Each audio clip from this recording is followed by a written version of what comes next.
सूरज रेगिस्तान को आग की तरह जला रहा था। एक गिद्ध धूल में आधी ढंसी एक टूटी हुई गाड़ी के ऊपर नीचे मंडरा रहा था। गाड़ी के अंदर एक युवती रस्सियों में लिपटी पड़ी थी। उसके होंठ फटे हुए थे। उसकी त्वचा कागज के रंग की थी। मक्खियां उसकी कलाइयों पर रेंग रही थीं, जहां रस्सी ने उन्हें रगड़कर कच्चा कर दिया था। उसकी सांसें पतली, सूखी, लगभग खत्म हो चुकी थीं। उसके पैरों के पास एक आधी खाली पानी की थैली पड़ी थी। शायद उसे बांधने वालों ने गिरा दी थी। बस यही छोटी सी दया ही थी जिसने उसे इतने लंबे समय तक जिंदा रखा।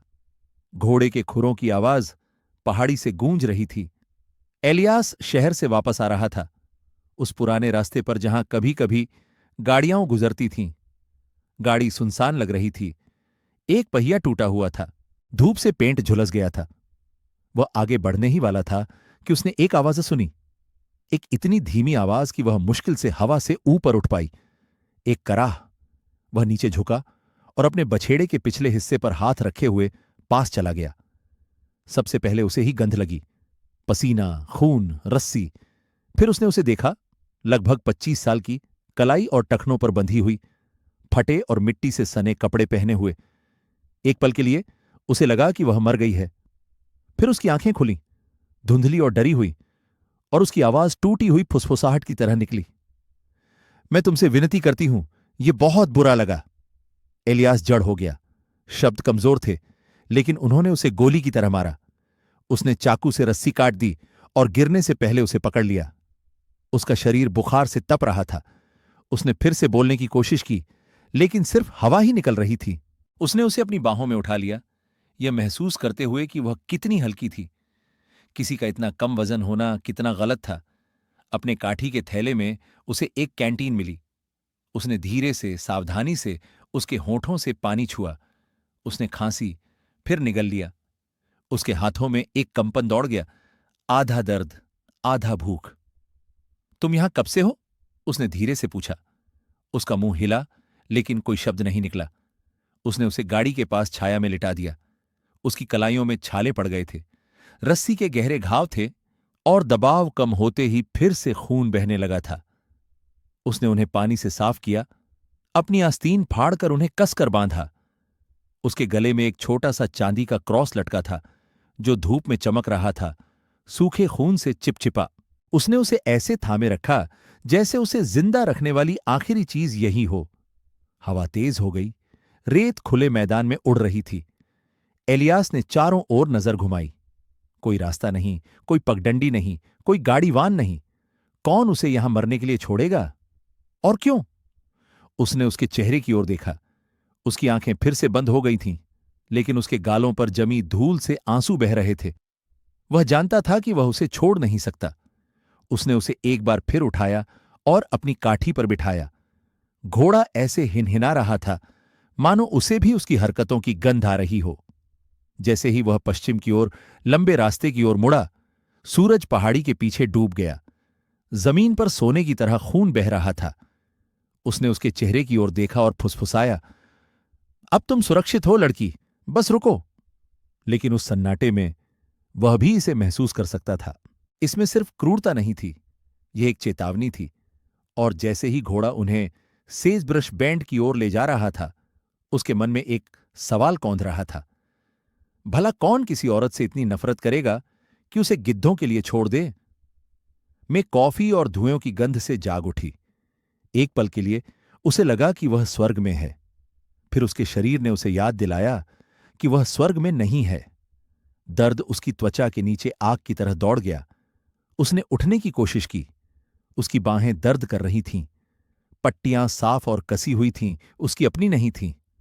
छोटे से कमरे के उस पार से एक धीमी आवाज आई, अब आराम करो, तुम पूरा दिन बाहर रहे हो।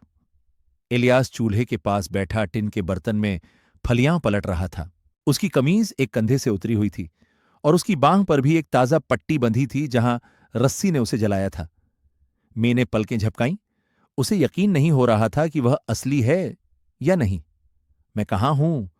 उसने फुसफुसाते हुए कहा। सेज ब्रश बैंड, मेरी जगह। उसने उसे एक कप पानी दिया। धीरे धीरे पियो। जब मैंने तुम्हें पाया था, तब तुम लगभग जा चुकी थीं। अगले 2 दिनों तक मैं नींद के आगोश में जाती रही। कभी कभी वह बस इतनी देर के लिए जागती कि एलियास द्वारा बीन्स और जड़ी बूटियों से बनाए गए शोरबे का एक घूंट ले सके। वह दिन में 2 बार उसकी पट्टियां बदलता, कम बोलता, लेकिन उसे ज्यादा देर तक अकेला नहीं छोड़ता था। तीसरी सुबह बुखार उतर गया। जब उसने आखिरकार सचमुच आंखें खोलीं तो दुनिया में फिर से रंग भर गए। उसने खोली भी और पहला घूंट उसके पेट में जीवन की चिंगारी की तरह लगा। आंसू बहने लगे, इससे पहले कि वह उन्हें रोक पाती। शुक्रिया, उसने कांपती आवाज में कहा। उसने धीरे से सिर हिलाया। तुम मुझे बताना चाहती हो कि तुम्हारे साथ यह किसने किया? वह कप में घूर रही थी, उसकी उंगलियां कांप रही थीं। मेरे बॉस ने किया था, उसने धीरे से कहा। मैं नदी के किनारे हेल्स में काम करती थी। उसकी आंखें दूसरी ओर चली गईं, उसकी आवाज धीमी हो गई। वह कल रात खलिहान में आया, मुझ पर हाथ डालने की कोशिश की। मैंने उसे बाल्टी से मारा। उसकी पत्नी ने हमें देखा। उसने सोचा कि मैं उसे ले जाने की कोशिश कर रहा हूं। लोर्ना हमेशा मुझसे नफरत करती थी और उसे लगता था कि मैं उस रात से बहुत पहले से उसके पति के पीछे पड़ा था। मुझे लगता है जब उसने हमें देखा तो उसे वो वजह मिल गई जो वो चाहती थी। उन्होंने मुझे बांध दिया, कहा कि मैं सीखूंगी कि शर्म क्या होती है। एलियास कुछ नहीं बोला, बस धीमी आंच पर उबलती हुई फलियों की आवाज आ रही थी। उसने अपनी नजर चूल्हे पर गड़ाए रखी, जबड़ा भींचा हुआ। फिर उसने कहा, और वो तुम्हें ऐसे ही वहां छोड़ गए? उसने सिर हिलाया। उसके होंठ कांप रहे थे, लेकिन उसने उसे दबा लिया, दर्द में भी गर्व से। मैं तब तक नहीं रोई जब तक मैंने तुम्हें नहीं देखा। लगता है तभी मुझे दर्द सहने में कोई दिक्कत महसूस हुई। उसने उसकी तरफ देखा, फिर सच में देखा। वह जवान थी, इतनी छोटी कि उसकी आंखें इतनी थकी हुई नहीं थीं। उसने एक कटोरी बीन्स डाली और उसकी गोद में रख दी। खाओ, उसने कहा। वह झिझकी, फिर मंद मुस्कान के साथ बोली, तुम हमेशा अजनबियों को ऐसे ही खाना खिलाते हो, सिर्फ अधमरे वाले। ये सुनकर वह थोड़ी हंसी। उस घर में बहुत दिनों बाद ये पहली अच्छी आवाजें थी। बाहर चिका गर्मी में चीख रहे थे। अंदर एक पल के लिए लगभग शांति छा गई, लेकिन यहां शांति ज्यादा देर तक नहीं टिकती। जब मैं खाना खा रही थी, इलियास हौद से पानी लेने गया। उसने धूल में पैरों के निशान देखे, पश्चिम की ओर जाते हुए ताजे खुरों के निशान, इतने भारी कि बहकर आने वाले नहीं लग रहे थे, इतने साफ कि खो जाने के लिए तैयार नहीं थे। उसने अपने अंतर्मन में यह महसूस किया, इससे पहले कि उसका दिमाग समझ पाता। किसी को पता था कि वह अभी भी जिंदा है और वे उसे लेने वापस आ रहे हैं। उस रात हवा पूरे मैदान में जोर से चली। बरामदे पर रखा लालटेन ऐसे टिमटिमा रहा था जैसे उसे डर लग रहा हो। एलियास ने घोड़ों की जांच की, अपनी राइफल देखी, फिर अंदर कदम रखा। मैं चूल्हे के पास बैठी थी। उसके बाल पीछे की ओर थे। उसके कंधों पर एक कंबल था। वह बेहतर लग रही थी, लेकिन उसकी आंखों में अभी भी वह भाव था जैसे वह किसी बुरी चीज के फिर से उसे ढूंढने का इंतजार कर रही हो।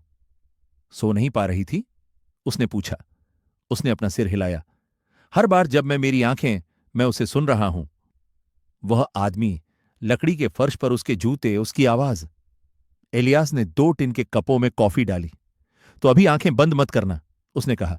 बैठो और पियो। वे काफी देर तक चुपचाप बैठे रहे। सिर्फ तख्तों से हवा की सीटी की आवाज आ रही थी। भोर होने से ठीक पहले कुत्ते भौंकने लगे। एलियास धीरे से लेकिन तैयार खड़ा था। मैं के हाथ उसके कप के चारों ओर फैल गए।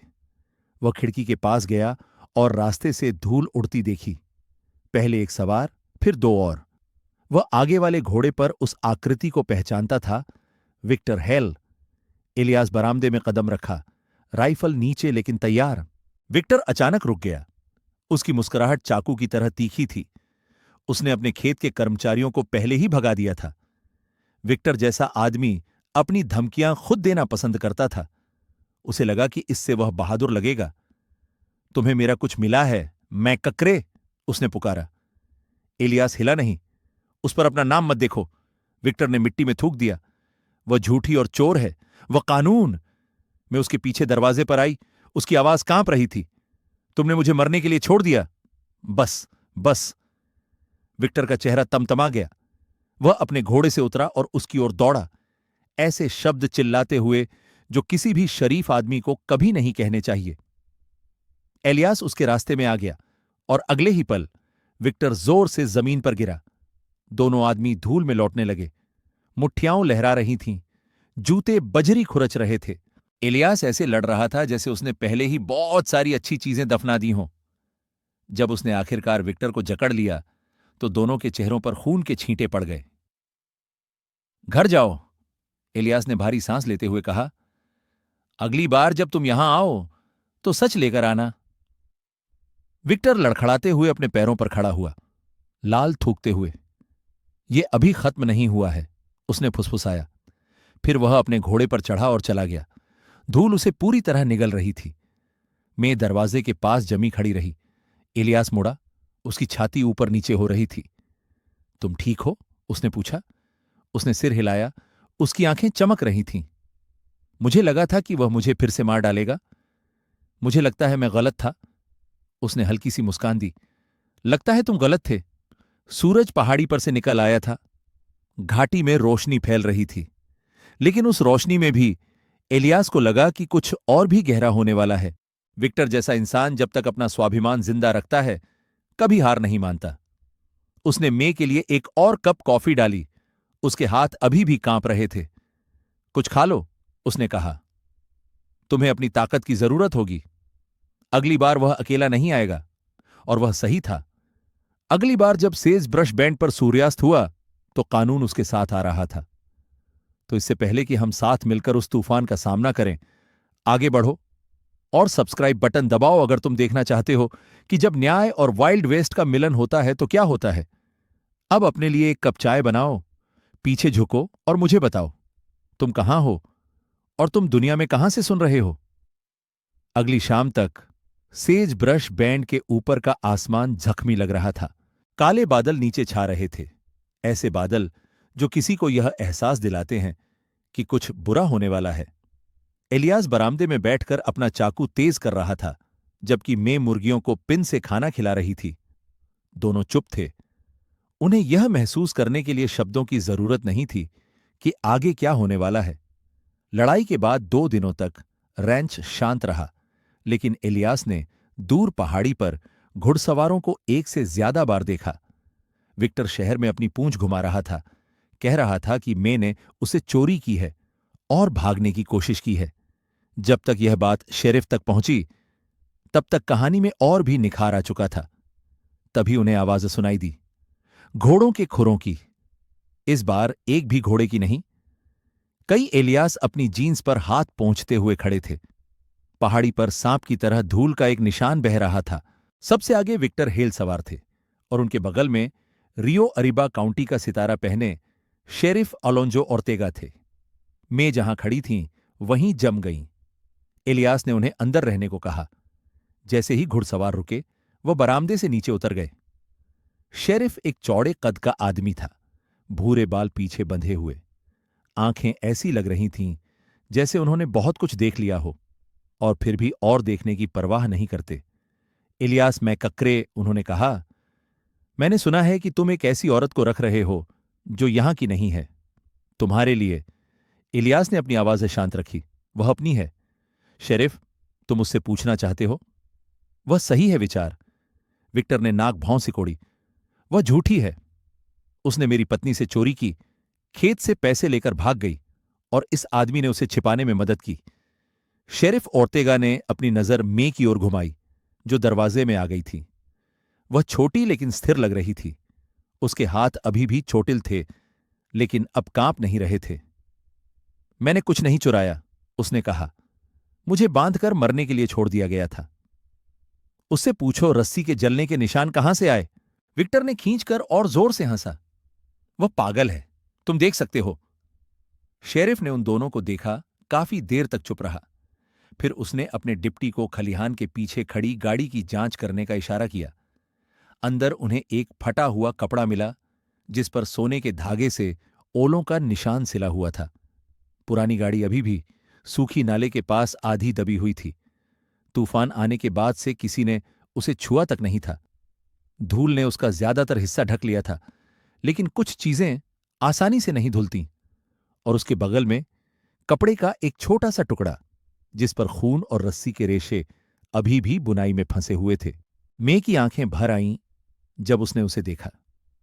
वह मेरी है, उसने फुसफुसाते हुए कहा। उसने इसका इस्तेमाल मेरा गला घोंटने के लिए किया था। एलियास ने एक शब्द भी नहीं कहा। उसे कहने की जरूरत नहीं थी। शेरिफ की आंखें थोड़ी नरम पड़ गईं और वह विक्टर की ओर मुड़ा।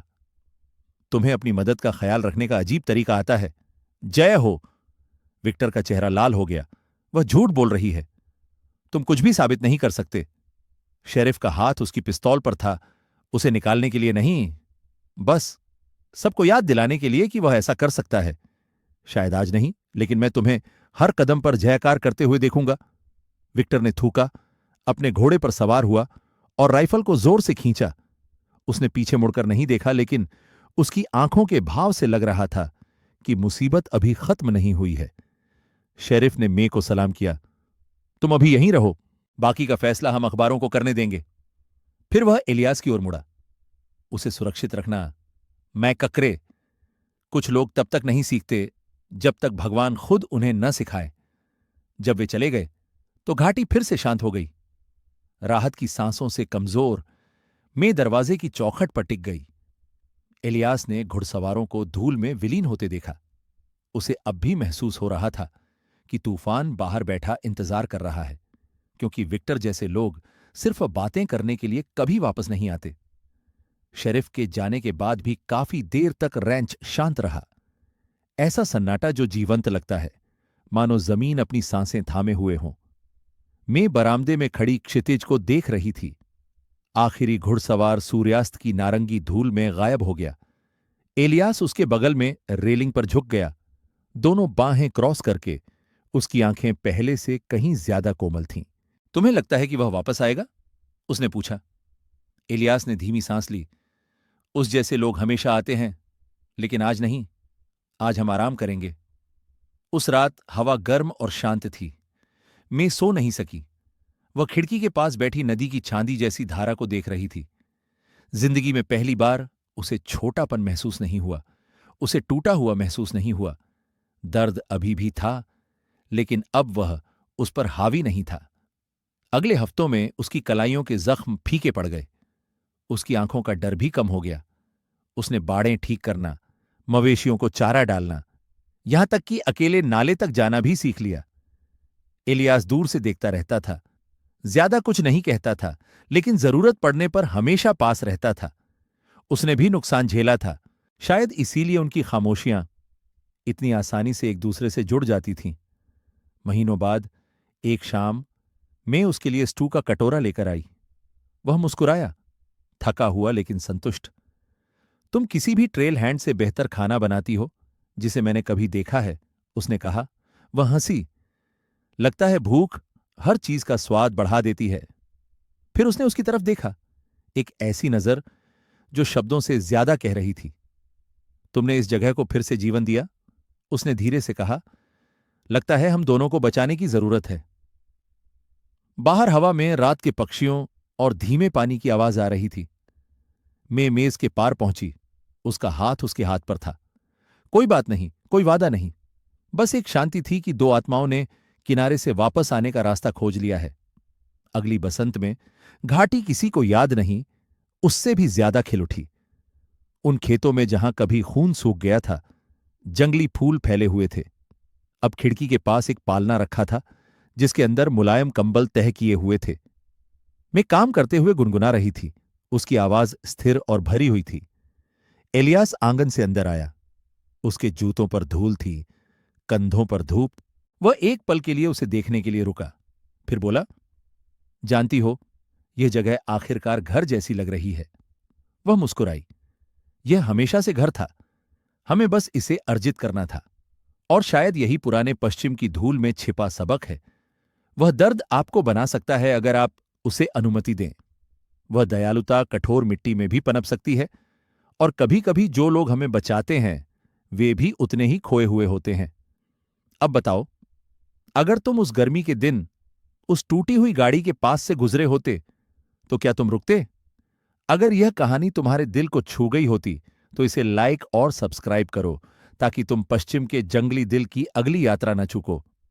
अब अपनी चाय की चुस्की लो, धीमी सांस लो और मुझे कमेंट में बताओ तुम्हारे यहां क्या समय हो रहा है।